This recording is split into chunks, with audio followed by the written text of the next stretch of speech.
Everyone, good morning. আজকে না সকাল সকাল একটা কাতলা মাছ রেখেছি, তো সেটাই এখন কাটতে বসেছি। বাট পুরো মাছটা আমার আর কাটা হয়নি। মাইমা বললো দে, আমি তোকে কেটে দিই। আমি বললাম ঠিক আছে, নাও কেটে নাও। এটা হলো আমার জায়ের মা, যাও কিছু মাছ রেখেছে, বললো দে তোকেও কেটে দিই একবারে, মানে ওই মাছগুলোও কেটে নেব। তো আমার মাইমার কাজ ভীষণ ভালো, মানে পয় পরিষ্কার একদম, রান্না বাড়াও বেশ টেস্টি করে, জানো তো। যাই হোক, আর এইদিকে বিট গাজরের রস করেছিলাম, সাথে একটু হলুদ দিয়েছিলাম। আমি না আমলকি চেষ্টা করছি জোগাড় করার, কিন্তু আমি পাচ্ছিই না। আসলে আমাদের এখানে খুব একটা কেউ আমলকি খায় না, তো তাই খুব একটা পাওয়াও যায় না। আর এটা খেয়ে না আমার বেশ এনার্জি বাড়ছে কাজে, বিশেষ করে অনেক দিক থেকেই ভালো। যাই হোক, যারা যারা খাওনি একবার খেয়ে ট্রাই করে দেখো। তবে হ্যাঁ, একদিন খেয়ে ছেড়ে দিলে হবে না, প্রতিদিন, তবে একটু কষ্ট হয় খেতে। তারপরে এই যে বাড়ির সবার জন্য চা করেছিলাম, যদিও আমি এখন চাটা মানে স্কিপ করার চেষ্টা করছি। বলো তো, চা না খাওয়াই ভালো শরীরের জন্য আমি জানি, তবুও চায়ের নেশা মাঝে মধ্যে একটু খেয়ে ফেলি। যাই হোক, এইদিকে আমার এই কাজ কমপ্লিট করতে করতে ওইদিকে মাইমার কিছুক্ষণ আগেই মাছটা কাটা হয়েছিল, বাট আমার ধোয়ার টাইম হচ্ছিল না, যেহেতু সবার জন্য চা করছিলাম। আর কাতলা মাছের দেখবে মাথাটাই সার হয়। আর বিয়ের এখন ভাবি, জানো তো, কত ডে চলে যায়, একদিনও মনে করার টাইম হয় না। ওই ফোন খুললে দেখি সবাই মানে স্টোরি দেয়, বাট জীবনটা না বিয়ের পর সত্যিই চেঞ্জ হয়ে যায়। সব দায়িত্ব নিতে নিতে না কোথায় নিজেকে যে হারিয়ে ফেলি নিজেই বুঝতে পারি না। আর একটা বেবি হওয়ার পর তো কোনো কথাই নেই, তারপর তার প্রতি যত্ন, এই সমস্ত করতে করতেই দিন কোথা থেকে চলে যায়, তাই না? মাঝে মাঝে ভীষণ আফসোস হয়, জানো তো। বিয়ের আগের দিনগুলো মনে হয় মাঝে মাঝে যদি ফিরে পেতাম, মানে মনে হয় যে আগের জীবন আর পরের জীবন সে যেরকমই থাকি না কেন, বিয়ের আগে কিন্তু একটা আলাদাই সব কিছুতে মজা হয়।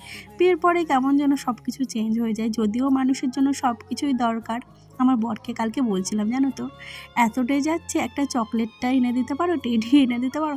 বলছে ওই সব দিন এখন ভুলে যাও, মানে ওই সব দিন আর মনে রেখে লাভ নেই। বলে এরকম বলতে আছে নিজেদের ভালো লাগার জন্য, যদি 1 টাকারও চকলেট এনে দেয় তাতেও কিন্তু একটা দেখবো ওয়াইফ খুশি হয়। আমার মনে হয় এইটুকুও করা দরকার। আমি ভাবলাম ঠিক আছে, তুমি দিচ্ছ না তো কী হয়েছে, এবার থেকে আমি প্রতিদিন একটা করে অল্প হলেও গিফট দেবো, আমি ভেবেছি আর কি।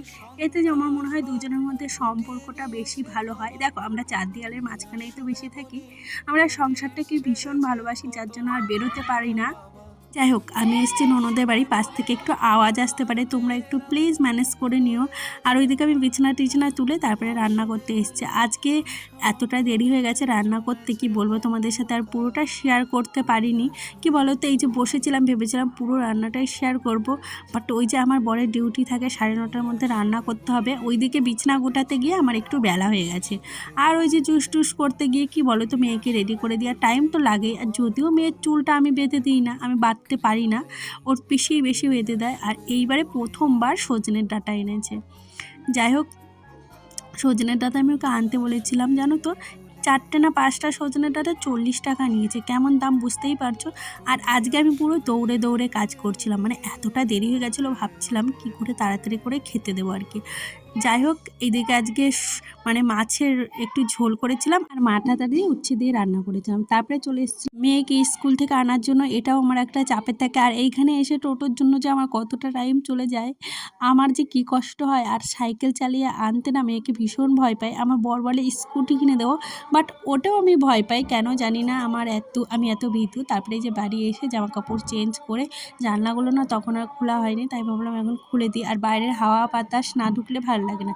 এর মধ্যে মেয়েকে এসে খাইয়ে দিয়েছি, আর ওকে একটু ফলের রসও করে দিয়েছি, বললাম খা, তারপরে স্নানটা করিয়ে দেবো। তারপরে চান টান করে ওকে আবার এখনও হোমওয়ার্ক করাতে বসবো একটু।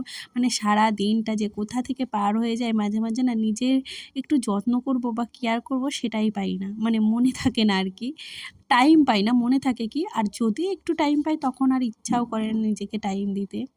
আর এই যে তারপরে একটু মানে ঘর দুটো তো সকালেই মুছে ফেলেছিলাম, বারান্দাটা মুছি পরে, মানে এই খাওয়া দাওয়ার জায়গাটা মুছি, তা এঁঠো তো তারপরে আমি এই বারান্দাটা মুছে দিই। ওকে আনার পরই বেশিরভাগ দিন মুছি, কেননা সকালবেলা আমি একদমই টাইম পাই না।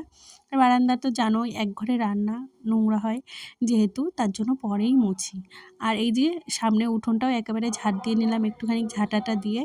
যাই হোক, এখন এই ঘরটা বারান্দাটা মুছে নেব, তাহলেই আর কি স্নান করতে যাব সেটাই ভাবছি। আর বারান্দাটা রান্না মুছে এখনও কিছু কাচার আছে, তোমাদের বলতেই ভুলে গেছি।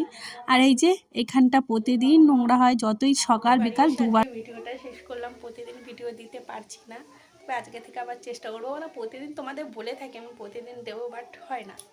যাই হোক আজকের মতো টাটা, দেখা হচ্ছে নেক্সট ভিডিওতে। ভালো লাগলে প্লিজ একটা লাইক করে